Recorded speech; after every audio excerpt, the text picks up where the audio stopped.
Hello दोस्तों, कैसे हैं आप लोग।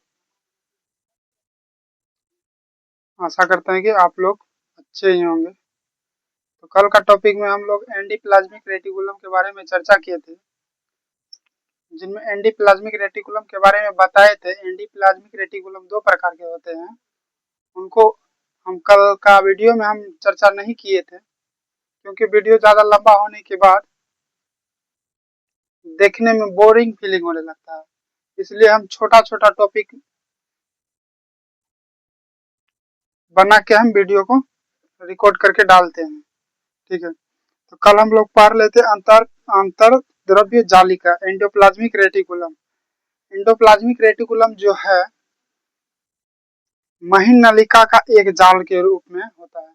एंडोप्लाज्मिक रेटिकुलम जो है महीन नलिका का एक जाल के रूप में कोशिकीय द्रव में पाया जाता है। पता है ना, कोशिकीय द्रव के अंदर कौन कौन पाया जाता है। कोशिकीय, ये हो गया क्या, केंद्रिका। ये हो गया केंद्रिका। और कोशिकीय द्रव और केंद्रिका के बीच में जीव द्रव जो पाई जाती है, जीव द्रव के अंतर्गत ही आता है एंडोप्लाज्मिक रेटिकुलम, अंतर परद्रव्य जालिका। एंडोप्लाज्मिक रेटिकुलम उसको बोलते हैं इंग्लिश में एंडोप्लाज्मिक रेटिकुलम। यह जो है महीन नलिका का एक जाल जैसी संरचना होता है जो कोशिका द्रव में पाई जाती है। यह संरचना कहीं कहीं पर कोशिका झिल्ली से मिली रहती है। एंडोप्लाज्मिक रेटिकुलम जो है कहीं कहीं पर कोशिका झिल्ली से मिले रहते हैं, कहीं कहीं कोशिका भी केंद्रक से मिले रहते हैं, कोशिका केंद्रक से मिले रहते हैं। ये जीव द्रव में मौजूद सारी रचनाएं कहीं कोशिका झिल्ली से मिली रहती है, कहीं कोशिका केंद्रक से मिली रहती है। और यह संरचना जो लिपोप्रोटीन से निर्मित हुई है। एंडोप्लाज्मिक रेटिकुलम जो है लिपोप्रोटीन से निर्मित हुई है, यानी कि लिपिड और वसा से। लिपिड का मतलब वसा होता है, और प्रोटीन से बनी होती है। कोशिका द्रव यानी कि एंडोप्लाज्मिक रेटिकुलम, इसको शॉर्ट में बोलते हैं ईआर। शॉर्ट में क्या बोलते हैं, ईआर। एंडोप्लाज्मिक रेटिकुलम दो प्रकार के होते हैं, जिनमें पहला एंडोप्लाज्मिक रेटिकुलम होता है रफ रफ एंडोप्लाज्मिक रेटिकुलम और दूसरा होता है स्मूथ एंडोप्लाज्मिक रेटिकुलम। ठीक है, रफ को बोलते हैं हम लोग खुरदरी और स्मूथ को बोलते हैं हम लोग चिकनी। नाम से ही स्पष्ट हो रहा है इसका हिंदी क्या क्या होगा। ठीक है, तो आइए हम लोग इन्हीं दो विषय दोनों चीज को हम जानते हैं कि अंतर परद्रव्य जालिका दो प्रकार के होते हैं, जिनमें पहला आता है रफ और स्मूथ। रफ और स्मूथ के बारे में जानते हैं। रफ यानी कि क्या, खुरदरी। खुरदरी अंतर परद्रव्य जालिका के यानी कि रफ एंडोप्लाज्मिक रेटिकुलम के झिल्ली पर जो है राइबोसोम के सूक्ष्म कण पाए जाते हैं। राइबोसोम के सूक्ष्म कण पाए जाते हैं। रफ एंडोप्लाज्मिक के झिल्ली यानी खुरदरी अंतर परद्रव्य जालिका के झिल्ली पर जो है सूक्ष्म सूक्ष्म कण पाए जाते हैं, सूक्ष्म सूक्ष्म कण पाए जाते हैं। ठीक है, जबकि स्मूथ एंडोप्लाज्मिक रेटिकुलम पर राइबोसोम के सूक्ष्म सूक्ष्म कण नहीं पाए जाते हैं। एंडोप्लाज्मिक रेटिकुलम को मुख्य सॉरी एंडोप्लाज्मिक रेटिकुलम को जो है कोशिका या कोशिकीय द्रव का कंकाल तंत्र कहा जाता है। यह क्वेश्चन बार बार एग्जाम में रिपीट होता है। तो कोशिका या कोशिकीय द्रव का कंकाल तंत्र किसे कहा जाता है, कोशिका या कोशिका द्रव का कंकाल तंत्र किसे बोलते हैं। तो एंडोप्लाज्मिक रेटिकुलम को अंतः परद्रव्य जालिका ईआर यानी कि एंडोप्लाज्मिक रेटिकुलम की खोज जो है सर्वप्रथम कौन किया था, पोर्टर, क्लाउडे तथा फूलन ने किया था। एंडोप्लाज्मिक अंतःपरद्रव्य जालिका की खोज जो है सर्वप्रथम पोर्टर, क्लाउडे तथा फूलन ने किया था। जबकि इनका प्रथम बार नामकरण यानी कि अंतर परद्रव्य जालिका का नामकरण कौन किया था, तो पोर्टर और कलमेन ने किया था। एंडोप्लाज्मिक यानी कि ईआर, एंडोप्लाज्मिक को वर्तमान समय में क्या कहा जाता है, एयर एयर गेस्टो प्लाज्मा। ये क्वेश्चन नया क्वेश्चन है, इसको याद रखिएगा, ये बहुत ज्यादा पूछा जाता है। एंडोप्लाज्मिक रेटिकुलम को वर्तमान में क्या कहा जाता है, एयर एयर गेस्टोप्लाज्मा, एयर गेस्टोप्लाज्मा, एयर गेस्टोप्लाज्मा का पुराना नाम क्या है? तो एंडोप्लाज्मिक रेटिकुलम यानी कि अंतर परद्रव्य जालिका, अंतर परद्रव्य जालिका। या क्वेश्चन ऐसे भी घुमा के पूछ सकता है कि एंडोप्लाज्मिक रेटिकुलम को वर्तमान समय में किस नाम से जाना जाता है? एयर गेस्टोप्लाज्मा, एयर गेस्टोप्लाज्मा। एयर गेस्टोप्लाज्मा का हिंदी नाम और अंग्रेजी नाम दोनों एक ही होता है। ठीक है। अब एंडोप्लाज्मिक रेटिकुलम का कार्य, अब देखिए एंडोप्लाज्मिक रेटिकुलम का कार्य जो होता है, देखिए पहला एंडोप्लाज्मिक रेटिकुलम कोशिकीय का परिवहन का कार्य करता है, कोशिकीय का परिवहन का कार्य करता है, कोशिकीय का परिवहन का कार्य करता है।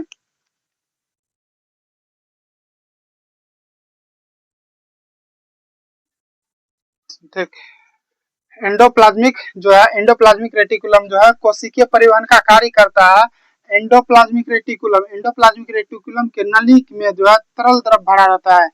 एंडोप्लाज्मिक रेटिकुलम के नली में, देखिए ये हो गया नली, ठीक है, ये हो गया नली। ये कौन सी क्या चीज का नली होगा? Endoplasmic reticulum. ये मार्कर चल ही नहीं रहा आज। हाँ, चल रहा है, एक मिनट। देखिए ये हो गया नली, ये नली को मान ये नली को मान लेता है एंडोप्लाज्मिक रेटिकुलम। ये एंडोप्लाज्मिक रेटिकुलम के नली में जो है तरल द्रव भरा रहता है, तरल द्रव भरा रहता है। तरल द्रव जैसे ब्लड क्या है? वो एक तरह से तरल ही है, ब्लड हो गया क्या है? तरल है। ठीक है। उसी प्रकार एंडोप्लाज्मिक रेटिकुलम के नली में जो है तरल द्रव भरा रहता है। उसके बाद कोशिकीय द्रव के अंदर जो है प्रोटीन का परिवहन जो है एंडोप्लाज्मिक रेटिकुलम के द्वारा होता है। कोशिकीय द्रव के अंदर, इधर मिटा देते हैं। आशा करते हैं कि ये चीज आप लोग को समझ में अच्छी तरह से आ ही गया होगा। अब इसको मिटा देते हैं ताकि नीचे का चीज हम लोग अच्छा से समझ सकें। ठीक है। कोशिकीय द्रव, ये हो गया क्या? कोशिकीय द्रव, ये हो गया कोशिकीय द्रव। कोशिकीय द्रव के अंदर, कोशिकीय द्रव के अंदर प्रोटीन का परिवहन एंडोप्लाज्मिक, ये क्या हो गया? केंद्रक। यहाँ पे क्या रहता है? जीव द्रव, जीव द्रव, जीव द्रव में ही सारी संरचनाएं मौजूद रहती है। ये चीज हम बार बार हम बता रहे हैं कि जीव द्रव के अंदर ही सारी संरचना मौजूद है। जो संरचना मौजूद रहती है उसी को हम बोलते हैं कोशिका अंगक, सेल ऑर्गेनल, सेल ऑर्गेनल। ठीक है। तो जीव द्रव के अंदर ही मौजूद रहता है कौन? Endoplasmic reticulum. तो यहाँ बोल क्या रहा है कि कोशिकीय द्रव के अंदर प्रोटीन का परिवहन करता है। कोशिकीय द्रव ये हो गया। कोशिकीय द्रव के अंदर जो है प्रोटीन का परिवहन कौन करता है? प्रोटीन का परिवहन कौन करता है? तो एंडोप्लाज्मिक रेटिकुलम, एंडोप्लाज्मिक रेटिकुलम अंतः परद्रव्य जालिका। उसके बाद अस्मूथ, अस्मूथ एंडोप्लाज्मिक रेटिकुलम जो है वसा तथा कोलेस्ट्रोल के संश्लेषण में भाग लेता है। अस्मूथ, अस्मूथ यानी कि चिकनी अंतःपरद्रव्य जालिका जो है, अस्मूथ चिकनी अंतःपरद्रव्य जालिका जो है वसा तथा कोलेस्ट्रॉल के संश्लेषण में भाग लेता है। और रफ एंडोप्लाज्मिक रेटिकुलम यानी कि खुरदरी एंड खुरदरी अंतःपरद्रव्य जालिका जो प्रोटीन के संश्लेषण में भाग लेता है, प्रोटीन के संश्लेषण में भाग लेता है। ये चीज याद रखिएगा कि अस्मूथ एंडोप्लाज्मिक रेटिकुलम जो वसा और कोलेस्ट्रॉल, अस्मूथ अस्मूथ एंडोप्लाज्मिक रेटिकुलम यानी कि चिकनी अंतःपरद्रव्य जालिका जो है, चिकनी अंतःपरद्रव्य जालिका किसका संश्लेषण में भाग लेता है?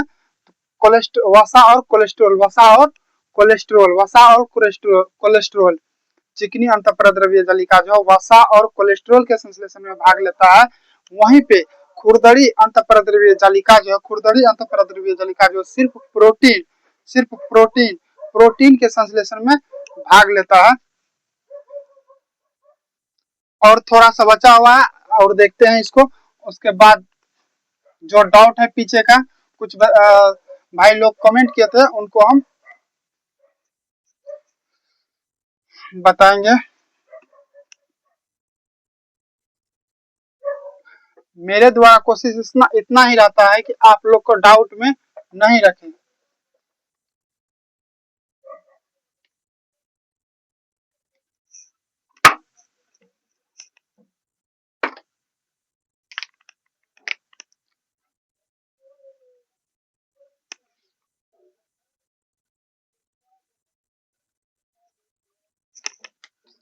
आज मार्कर को क्या हो गया है भाई?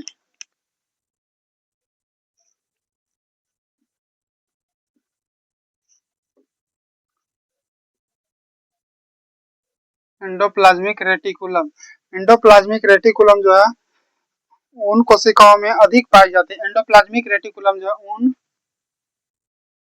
सेल में अधिक पाई जाती है। एंडोप्लाज्मिक रेटिकुलम जो है उन सेल में अधिक पाई जाती है जिनमें प्रोटीन वसा हार्मोन का संश्लेषण होता है। जिनमें प्रोटीन,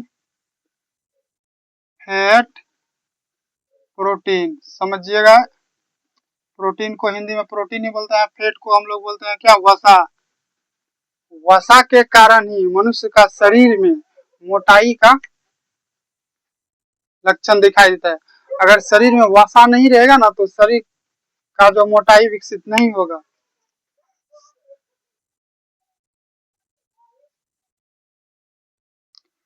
और वसा और हार्मोन, हार्मोन का संश्लेषण होता है। वसा हो गया,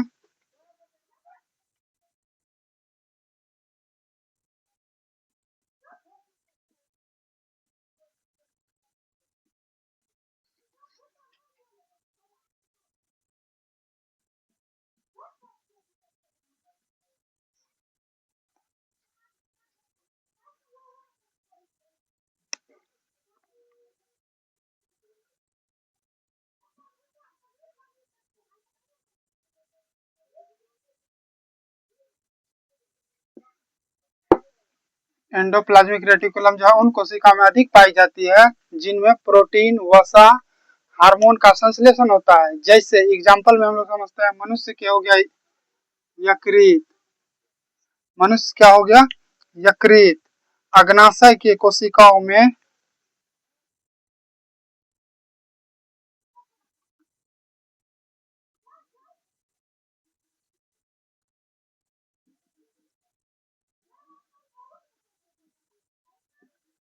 अग्नाशय के कोशिका में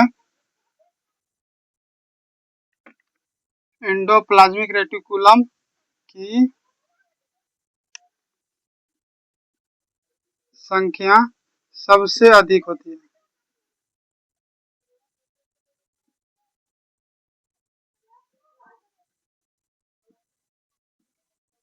सबसे अधिक होती है। मानव यकृत में पाए जाने वाले चिकनी चिकनी अंतः जालिका यकृत को विष करता है। ये पॉइंट समझिएगा कि मानव यकृत में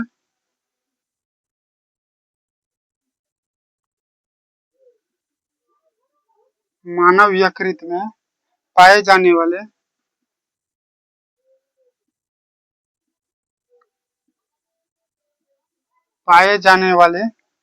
चिकनी यानी कि स्मूथ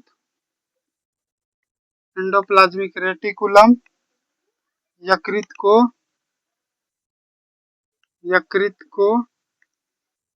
को विष के प्रभाव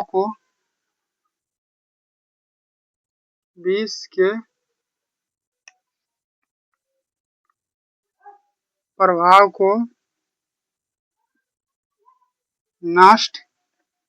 नष्ट करने में मदद करता है।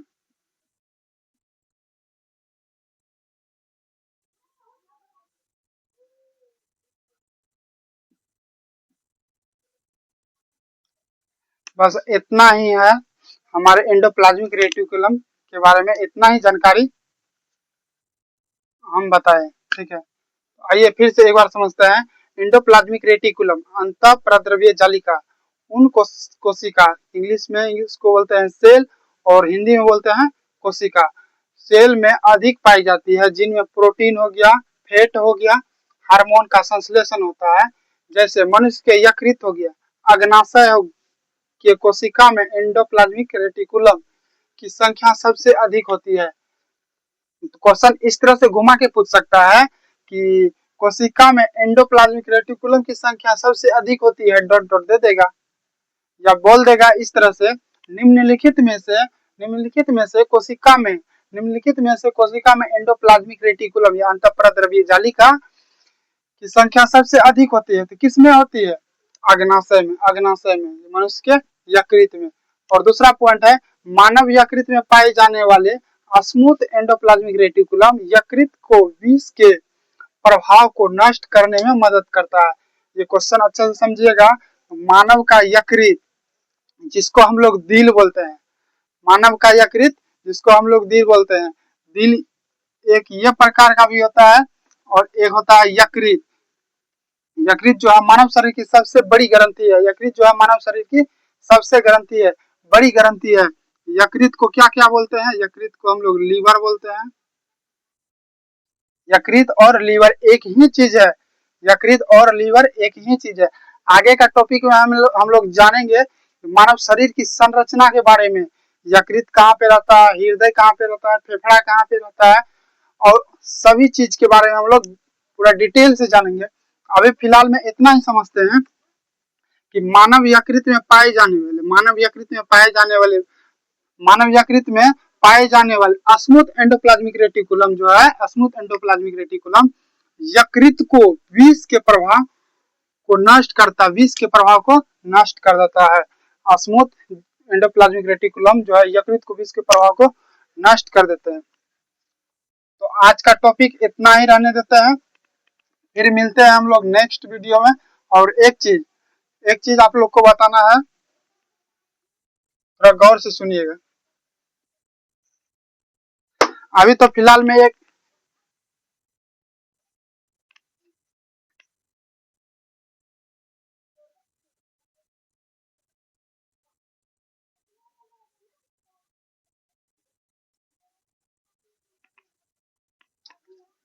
एक बात आप लोग को बता रहे हैं। ये जो हम पढ़ा रहे हैं अभी एक कंपटीशन के लेवल का हम बायोलॉजी हम बता रहे हैं आप लोग को, ठीक है। और हमने सोचा है कि बायोलॉजी मैट्रिक का भी हम स्टार्ट करेंगे, बायोलॉजी, फिजिक्स और केमिस्ट्री। ये किताब देख रहे हैं ना आप लोग, ये हो गया बायोलॉजी, ये हो गया फिजिक्स, और ये हो गया केमिस्ट्री। और बाकी सब्जेक्ट जो बचा है मैट्रिक का, हम लोग जल्द से जल्द कोशिश करेंगे, उसका भी हम बैच तैयार करेंगे। बैच अभी इसलिए तैयार नहीं किया कर रहे हैं क्योंकि मुझे भी पढ़ना होता है। मैं भी आप लोग के तरह ही एक स्टूडेंट हूँ और मैं भी अभी तैयारी ही कर रहा हूँ। तैयारी के साथ साथ सोचे हम कुछ आप लोग को भी बताएं, और कुछ बताने से ज्यादा हमको सीखने में मदद मिलता है। जितना आपको हम बोर्ड पे बता रहे हैं ना, उतना मेरा रिवीजन हो रहा है और याद हो रहा है अच्छी तरह से। जितना हम बैठ के पढ़ते हैं ना 2-2 घंटा, उतना याद नहीं आता। जितना हम बोर्ड पे बता रहे हैं, उससे कई गुना हमको ज्यादा याद होता है। इसलिए हम फिजिक्स हो गया, केमिस्ट्री हो गया और बायोलॉजी, ये तीनों भारती भवन का बुक है, तीनों को हम पढ़ाएंगे।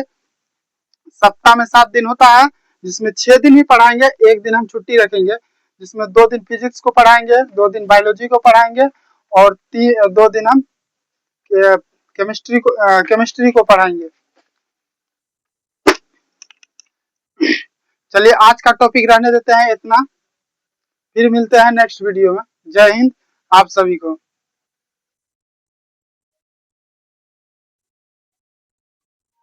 आप लोग को मेरा पढ़ाया हुआ कैसा लगा, आप लोग कमेंट में बताइएगा।